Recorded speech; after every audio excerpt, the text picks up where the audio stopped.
Pendant les réparations de plomberie dans la cuisine, l'ouvrier est soudain devenu pâle. Il m'a tiré à part, tremblant. « Madame, prenez vos enfants et partez maintenant. Ne le dites pas à votre mari. »« Quoi? Pourquoi? » Nous avons trouvé quelque chose sous le sol. Pas le temps d'expliquer. J'ai regardé où il pointait et j'ai halté. J'ai pris mes enfants et je suis parti sans me retourner.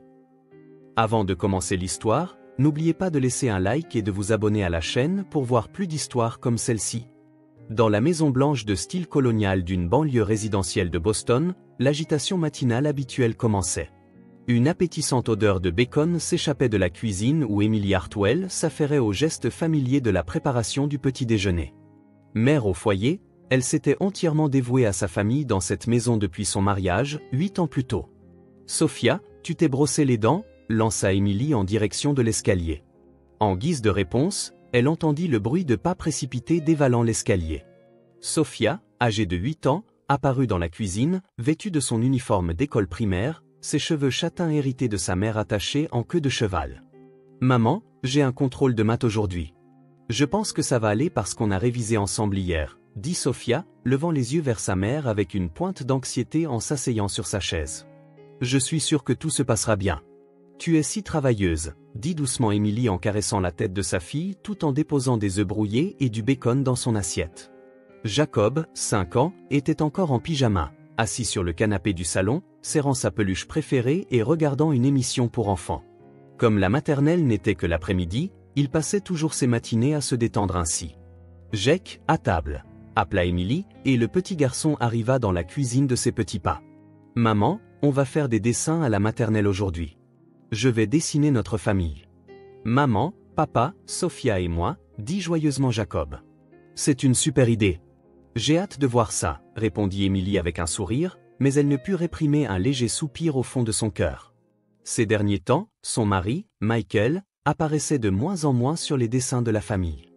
Michael était cadre intermédiaire dans une entreprise informatique et depuis quelques mois, ses heures supplémentaires et ses voyages d'affaires étaient devenus inhabituellement fréquents. Il n'était pas rare qu'il parte travailler avant le réveil des enfants et rentre après leur coucher. Emily essayait de comprendre l'épuisement de son mari, mais elle ne pouvait cacher la solitude qu'elle ressentait parfois. « Bonjour. » Michael apparut dans la cuisine, en costume. Grand, les cheveux bruns foncés impeccablement coiffés avec du gel. Il était toujours un homme séduisant. Cependant, dernièrement, ses yeux avaient perdu la chaleur d'antan. « Bonjour papa » le saluèrent joyeusement les enfants. « Papa, tu rentres tôt aujourd'hui » demanda Sophia, pleine d'espoir. Michael répondit en ajustant sa cravate, « J'ai encore des réunions qui vont finir tard, donc ça risque d'être difficile, mais je me rattraperai ce week-end. » Emily tendit une tasse de café à son mari. « Et le petit déjeuner ? » « Je n'ai pas le temps, je mangerai une barre énergétique dans la voiture, » dit Michael en buvant son café d'une traite et en déposant un baiser léger sur la joue d'Emily. C'était un geste machinal qui tenait plus du devoir que de l'affection. Avant que les enfants n'aient pu lui dire au revoir, Michael avait franchi la porte d'entrée.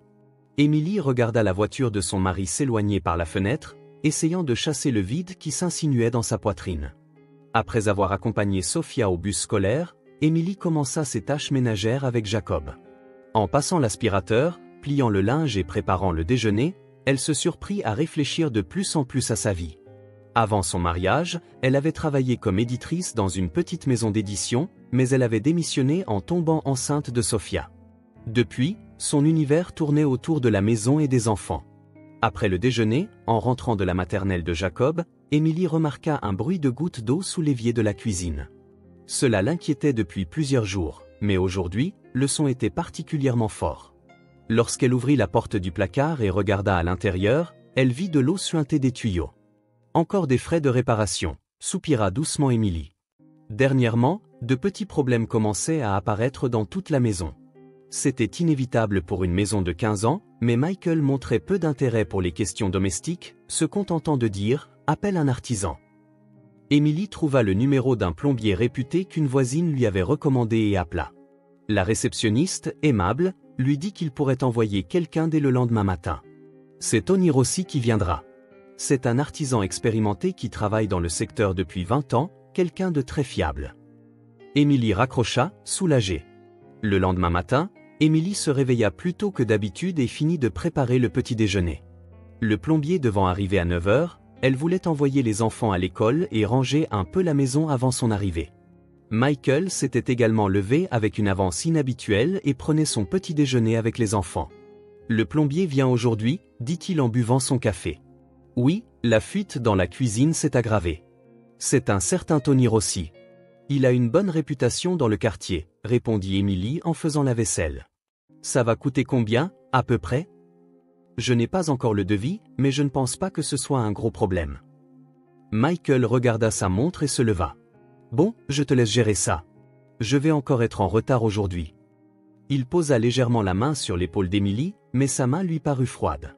Après le départ des enfants, Émilie nettoya la cuisine par précaution. Elle retira les détergents et les produits de nettoyage du placard sous l'évier pour que le plombier puisse travailler facilement. À 9 heures précises, une camionnette blanche se gara devant la maison. La sonnette retentit, et quand Émilie ouvrit la porte, un homme d'environ 45 ans se tenait là, en tenue de travail grise. Un sourire amical illuminait son visage hâlé. « Bonjour. Vous devez être Madame Hartwell. Je suis Tony Rossi, dit-il poliment en retirant son chapeau pour la saluer. « Bonjour. Merci d'être venu malgré votre emploi du temps chargé, répondit Émilie, soulagée. Elle sentait qu'elle pouvait faire confiance à cet homme. Guidé par Émilie, Tony se dirigea vers la cuisine, portant une grande boîte à outils. Où se trouve la fuite? C'est sous l'évier, dit Émilie en lui montrant l'intérieur du placard. Tony sortit une lampe de poche et commença à examiner attentivement les tuyaux. Je vois, ça fuit au niveau du raccord. Quel âge a cette maison? 15 ans. Dans ce cas, il est possible que toute la plomberie soit bonne à être remplacée. Je peux jeter un œil sous le plancher? Émilie acquiesça. Tony expliqua soigneusement la procédure tout en préparant ses outils. Sa manière de parler était posée, et ses 20 ans d'expérience se sentaient dans chacune de ses paroles. « Madame, si je peux me permettre, votre mari vous a-t-il dit quelque chose concernant ces travaux ?»« Rien de particulier. Il m'a dit de gérer les frais. »« Compris. Alors je vais d'abord vous faire un devis, puis je vous fournirai une explication détaillée. » Tony souleva une partie du sol et descendit par la trappe d'accès sous le plancher. Émilie attendit dans le salon en consultant le budget du ménage. Récemment, bien que le salaire de Michael ait dû augmenter, les finances du foyer s'étaient resserrées. Il avait expliqué qu'en raison du traitement des notes de frais de son entreprise, les virements de salaire étaient devenus compliqués, mais Émilie n'avait pas bien compris les détails. Une trentaine de minutes plus tard, Tony remonta. Cependant, son expression n'était plus la même. « Madame, la situation est un peu plus compliquée que prévu, » dit Tony en essuyant la sueur de son front. « Que voulez-vous dire ? Les tuyaux principaux sont assez vieux et une réparation partielle ne résoudrait pas le problème à la racine. Je pense qu'il vaudrait mieux remplacer tout le système. » Émilie parut troublée. « Et combien cela coûterait-il environ ? Je dois examiner plus en détail pour vous donner une estimation précise. Voulez-vous consulter votre mari ? Émilie appela le portable de Michael.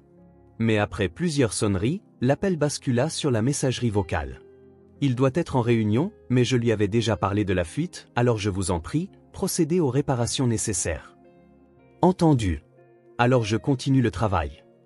Tony retourna sous le plancher et commença à inspecter en détail l'état des tuyaux. Émilie prépara le déjeuner, écoutant distraitement le bruit des outils venant d'en bas. Elle devait aller chercher Jacob à la maternelle dans l'après-midi. En début d'après-midi, lorsque Tony revint dans la cuisine, son visage était clairement perplexe. « Madame, j'ai trouvé quelque chose d'étrange. » « D'étrange ? La disposition des tuyaux n'est pas standard. Normalement, les conduites d'eau sont installées par le chemin le plus court, mais ici, elles suivent un trajet inutilement complexe. » Émilie pencha la tête. « Est-ce un problème ? » Fonctionnellement, non, mais je ne comprends pas pourquoi on les aurait installées de cette façon. La tuyauterie semble conçue pour dissimuler quelque chose. Tony regarda de nouveau sous le plancher avec sa lampe de poche.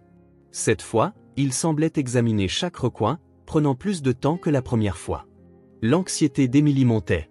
Pourquoi ce qui aurait dû être une simple réparation de fuite devenait-il si compliqué ? « Madame, excusez-moi.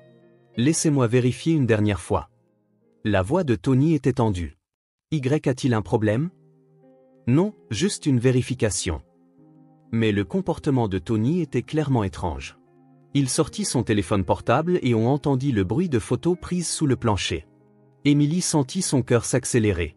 15 minutes plus tard, lorsque Tony sortit de sous le plancher, son visage était blême. « Madame » dit-il d'une voix tremblante. « C'est très difficile à dire, mais... Qu'y a-t-il ?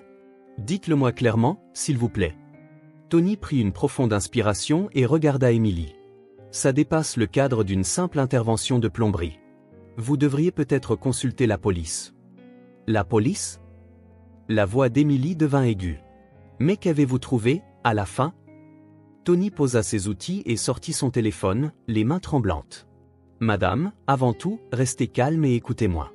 Où sont vos enfants en ce moment ? » « À l'école et à la maternelle, mais je dois aller chercher Jacob à 15 heures. » « Je vois. » Tony vérifia sa montre. « Madame, ce que je vais vous dire est très important. Surtout, gardez votre calme. » Tony conduisit Émilie vers le couloir. Ses mains tremblaient visiblement et des perles de sueur coulaient sur son front. Le voir si bouleversé, lui qui faisait ce métier depuis 20 ans, porta l'anxiété d'Émilie à son paroxysme. « Madame, laissez-moi d'abord vous dire que ce n'est pas un problème de plomberie, » dit Tony à voix basse. « Ce que j'ai trouvé sous le plancher a été installé intentionnellement par quelqu'un. » « Intentionnellement ? Que voulez-vous dire ? » La voix d'Émilie tremblait. « Madame, s'il vous plaît, prenez vos enfants et quittez cette maison immédiatement, » dit Tony en posant ses mains sur ses épaules et en la regardant avec des yeux graves. « Et c'est absolument crucial, ne contactez sous aucun prétexte votre mari. » Émilie était déconcertée. « Pourquoi ne devrais-je pas contacter mon mari ? » Nous n'avons pas le temps de l'expliquer maintenant. Tony regarda sa montre. « Il ne vous reste qu'une heure avant d'aller chercher votre fils. Mettons-vous d'abord en sécurité, puis nous contacterons la police. » « La police ? Mais que se passe-t-il ? Dites-le-moi clairement, je vous en prie. » Tony prit une profonde inspiration, l'air d'avoir pris sa décision. « D'accord, mais s'il vous plaît, restez absolument calme. » Il désigna la trappe d'accès dans le sol de la cuisine. « Regardez-la, mais préparez-vous mentalement. » Émilie jeta un regard craintif sous le plancher. Au début, elle ne vit rien dans l'obscurité, mais lorsque Tony éclaira la zone avec sa lampe de poche, une vision incroyable s'offrit à elle. Derrière les conduites d'eau, dans un endroit normalement invisible, se trouvait un équipement qui avait manifestement été installé. Plusieurs récipients en plastique transparent étaient alignés, chacun relié par de fins tubes à la conduite d'eau principale. Les récipients contenaient un liquide incolore et transparent, et un petit appareil semblable à une pompe bougeait de façon rythmée. « Qu'est-ce que c'est ? » La voix d'Émilie n'était plus qu'un murmure tremblant. « Il y a un minuteur numérique. » Tony éclaira une autre section. C'est conçu pour envoyer régulièrement ce liquide dans la conduite d'eau. Probablement de très petites quantités, à heure fixe chaque jour. Émilie eut le souffle coupé. L'appareil rappelait un engin de film de science-fiction, sophistiqué et terrifiant. Qui aurait pu faire une chose pareille ? Installer ça demande des connaissances en plomberie. Et il faudrait que ce soit quelqu'un qui connaissait parfaitement le système de plomberie de cette maison pour le cacher si habilement. Tony se releva et fit face à Émilie. « Madame, pardonnez ma question, mais votre mari a-t-il mentionné quelque chose à propos de la plomberie récemment ? » « Non, rien de particulier. » Émilie fouilla désespérément sa mémoire. Mais l'été dernier, Michael a inspecté la plomberie lui-même. Il a dit qu'il y avait un petit problème qui ne valait pas la peine d'appeler un artisan, qu'il allait jeter un œil. L'expression de Tony s'assombrit. « À ce moment-là, où étiez-vous, vous et les enfants ? » « Nous étions partis chez mes parents. Nous nous sommes absentés pendant une semaine environ. » Émilie blêmit. « Vous ne voulez pas dire que... » Cet appareil semble fonctionner depuis au moins 3 mois. À en juger par la corrosion des tuyaux, peut-être même plus longtemps. Les jambes d'Émilie se mirent à trembler. « Qu'est-ce que c'est que ce liquide ? » Je ne suis pas un expert, donc je ne peux pas l'affirmer, mais je crois que c'est une sorte de substance chimique. Ingérée en continu, même en petite quantité, elle pourrait gravement affecter votre santé. Émilie s'appuya contre le mur. Nous utilisons cette eau tous les jours pour cuisiner et pour boire. Oui, dit Tony d'un air compatissant. Mais c'est une chance que nous l'ayons découvert maintenant. Si vous consultez un médecin immédiatement, un traitement approprié devrait être possible. Les enfants aussi ? Des larmes montèrent aux yeux d'Émilie. Sophia et Jacob aussi ? Restez calme, dit doucement Tony. Si nous agissons maintenant, tout ira bien. Mais nous n'avons pas de temps à perdre. Nous devons quitter cette maison avant que votre mari ne rentre. Mais où aller? Nos vêtements. Prenez juste le strict nécessaire et évacuons vers un lieu sûr. Ma femme tient un petit café. Nous attendrons la police là-bas. Emily était confuse, mais en voyant l'air désespéré de Tony, elle comprit la gravité de la situation. D'accord, attendez un instant, s'il vous plaît. Elle courut à l'étage et mit les vêtements des enfants et le strict nécessaire dans un sac. Pendant ce temps, diverses questions tourbillonnaient dans son esprit. Pourquoi Michael ferait-il une telle chose? Depuis combien de temps sa famille était-elle en danger? Les changements dans son état de santé étaient-ils dus aux effets de ce produit chimique? La fatigue inexpliquée et les légers maux de tête dont elle souffrait récemment étaient-ils causés par cela? Et lorsque Sophia se plaignait parfois d'être un peu fatiguée, cela pouvait-il être lié? Madame, où en sont les préparatifs? La voix de Tony venait d'en bas. J'arrive. Emily attrapa du papier à lettres, puis s'arrêta. Elle avait pensé laisser un mot pour Michael, mais se souvint de l'avertissement de Tony. Quand elle descendit, Tony rangeait ses outils. J'appellerai la police. J'ai pris des photos de l'appareil comme preuve. Il faudra qu'un organisme spécialisé l'analyse. Tony, pourquoi êtes-vous si gentil? Pourquoi nous aidez-vous? En 20 ans de métier, je n'ai jamais rien vu de tel, répondit Tony avec une expression sérieuse. Mais en tant que père de 3 filles, je ne peux pas fermer les yeux sur ça. C'est clairement un crime. Emily essuya ses larmes et mit son sac sur l'épaule. Je dois aller chercher Jacob. Allons-y ensemble. Ensuite, nous attendrons la police au café. Au moment d'ouvrir la porte d'entrée, Emily se retourna pour regarder sa maison. Cet endroit qu'elle avait cru être un foyer heureux jusqu'au matin lui apparaissait maintenant comme un piège terrifiant. Tout ira bien, madame, dit doucement Tony. Tout finira par s'arranger. Emily prit une profonde inspiration et sortit. La salle d'interrogatoire du commissariat de Boston était éclairée par la lumière froide de néon. Emily, assise avec ses enfants dans les bras, répondait aux questions des inspecteurs. Sophia et Jacob ne comprenaient pas entièrement la situation, mais ils percevaient avec sensibilité la tension de leur mère et étaient plus calmes que d'habitude. Madame Hartwell, pour confirmer, l'appareil a été découvert par le plombier, Tony Rossi. C'est exact? Demanda poliment l'inspecteur Johnson. Oui. Sans lui, nous serions encore. La voix d'Emily tremblait. Nous boirions encore cette eau tous les jours. Nous avons envoyé l'échantillon prélevé sur l'appareil pour une analyse d'urgence. Les résultats devraient être disponibles demain matin. D'ici là, vous devez rester en lieu sûr. Assis sur la chaise voisine, Tony montrait les photos qu'il avait prises à l'inspecteur tout en expliquant en détail. Cet appareil n'a pas pu être installé par un amateur. Cela nécessite des connaissances en plomberie et un temps considérable. L'inspecteur Johnson hocha la tête en regardant les photos. Madame Hartwell, excusez-moi, mais y avait-il quelque chose d'inquiétant dans le comportement récent de votre mari? Emily baissa les yeux vers ses enfants et parla un peu plus bas. Il faisait plus d'heures supplémentaires et passait moins de temps à la maison, mais je pensais simplement qu'il était surchargé de travail. À ce moment, on frappa à la porte de la salle. Inspecteur, Michael Hartwell est arrivé. Compris. Les enfants pourraient-ils attendre dans une autre pièce? Emily regarda ses enfants avec anxiété. Maman, on peut voir papa? Demanda Jacob d'une petite voix. Attendez juste un petit peu. Je reviens tout de suite. Emily confia les 2 enfants à une policière. Quelques minutes plus tard, Michael entra dans la salle. Son visage était pâle et son calme habituel avait complètement disparu.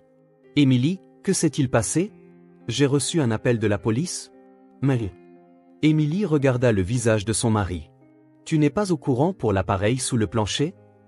Quel appareil? Michael afficha une expression confuse. Cependant, Emily crut voir quelque chose briller une fraction de seconde au fond de ses yeux. L'inspecteur Johnson montra les photos à Michael. Monsieur Hartwell, regardez ça. On l'a trouvé sous le plancher de votre maison. Michael regarda les photos et fut visiblement secoué. Qu'est-ce que c'est? Il s'effondra sur une chaise. Qui aurait pu faire une chose pareille? C'est notre travail de le découvrir, répondit calmement l'inspecteur. D'ailleurs, les experts disent que l'installation de cet appareil requiert des connaissances spécialisées en plomberie. Avez-vous de telles connaissances? Non, pas du tout. J'ai étudié l'informatique à l'université, je ne connais rien à la plomberie. Pourtant, d'après votre femme, vous avez inspecté la plomberie vous-même l'été dernier. Le visage de Michael devint encore plus pâle. C'était juste parce qu'il y avait une petite fuite, j'ai pensé jeter un œil avant d'appeler un artisan. À ce moment-là, votre famille était chez les parents de votre femme, n'est-ce pas? C'était une coïncidence. Nous avions prévu d'aller chez les parents de ma femme. L'inspecteur continua tout en prenant des notes. Monsieur Hartwell, excusez-moi, mais pourrions-nous examiner votre téléphone portable? Mon téléphone? Pourquoi? C'est une coopération volontaire, mais nous le demandons pour une résolution rapide de l'affaire. Michael tendit son téléphone avec hésitation. L'inspecteur fit un signe à un collègue, et le téléphone fut emmené dans une autre pièce. 30 minutes plus tard, lorsque l'inspecteur revint, son expression était devenue sévère. Monsieur Hartwell, j'ai quelques questions. Qu'y a-t-il? Connaissez-vous une femme du nom de Jessica Morgan? Emily dévisagea son mari. Le sang quitta le visage de Michael. Vous échangez des messages avec elle en continu depuis 10 ans. Nous avons également examiné le contenu. L'inspecteur commença à lire à haute voix, tout sera bientôt terminé. Je veux régler ça avant qu'Emily ne s'en aperçoive. Penser aux enfants est douloureux, mais il n'y a pas d'autre solution. Emily eut le souffle coupé. Michael, de quoi s'agit-il? Michael enfouit son visage dans ses mains sur le bureau. Emily, laisse-moi t'expliquer. M'expliquer quoi?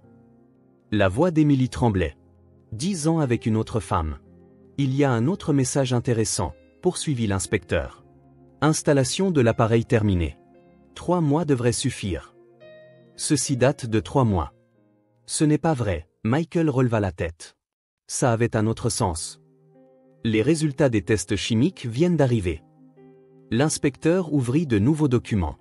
C'était une neurotoxine à action lente. Une ingestion continue pouvait progressivement nuire à la santé et potentiellement entraîner des conséquences fatales. Emily s'agrippa à sa chaise. Fatal.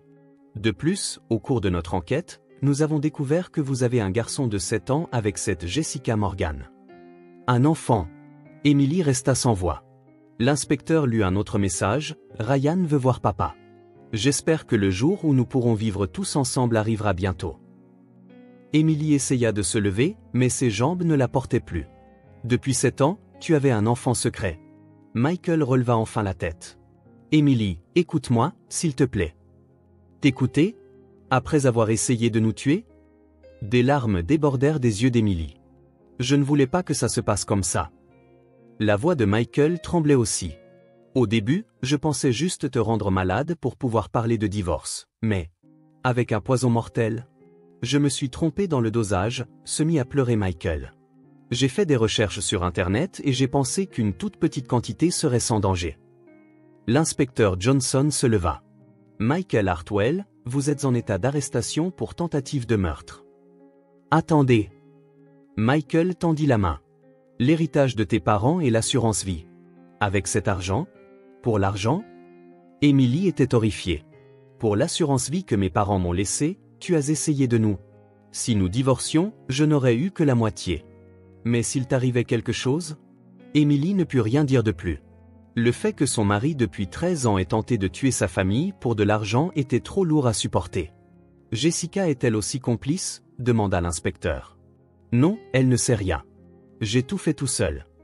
Alors qu'on lui passait les menottes, Michael regarda Emily une dernière fois. Je suis désolé. Vraiment. Emily ne se retourna pas. 3 mois plus tard, dans la cuisine d'un petit appartement à Seattle, Emily préparait le dîner. Par la fenêtre s'étendait la vue paisible du Puget Sound au crépuscule, et au loin, le mont Rainier enneigé se teintait d'orange.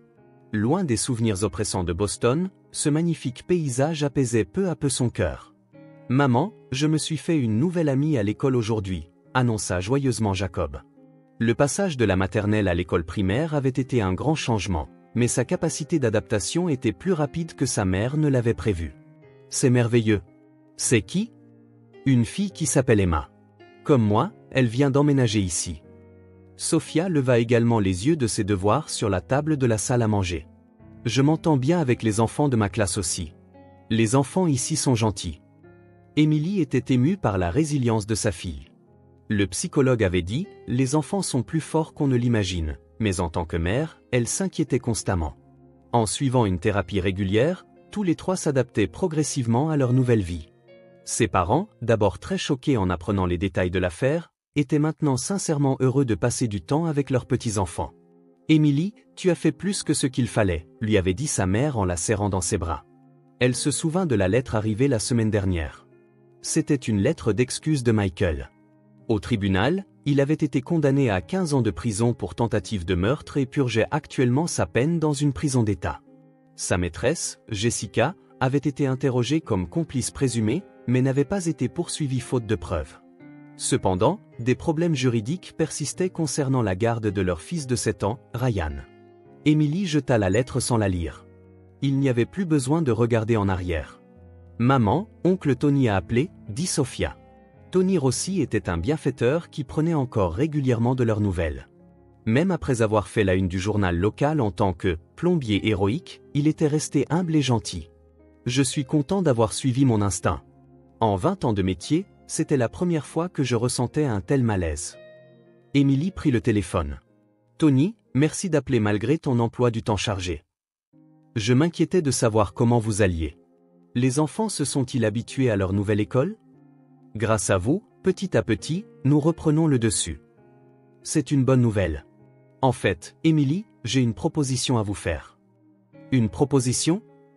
Une chaîne de télévision locale m'a demandé si vous accepteriez de témoigner sur cette affaire. Cela pourrait être utile à d'autres femmes dans des situations similaires. Émilie y réfléchit. Si son expérience pouvait aider quelqu'un, peut-être devait-elle trouver le courage de parler. « Laissez-moi un peu de temps. Je vais en discuter avec les enfants. » Bien sûr. Ne vous sentez pas obligé. Après avoir raccroché, Émilie appela les enfants. « Je voudrais vous demander quelque chose. Que penseriez-vous de raconter notre expérience à d'autres personnes qui ont des problèmes similaires ?» Sophia réfléchit un instant avant de répondre. « Si ça peut aider quelqu'un, je pense que c'est une bonne chose. Mais je ne veux pas dire du mal de papa. » Bien sûr que non. Votre père a fait une erreur, mais nous n'avons pas besoin de continuer à entretenir de la haine. Jacob prit la main d'Émilie dans la sienne. « Maman, nous, on est une vraie famille, n'est-ce pas ?» Les yeux d'Émilie s'emplirent de larmes. « Oui. Les liens du sang et les papiers ne suffisent pas à faire une famille.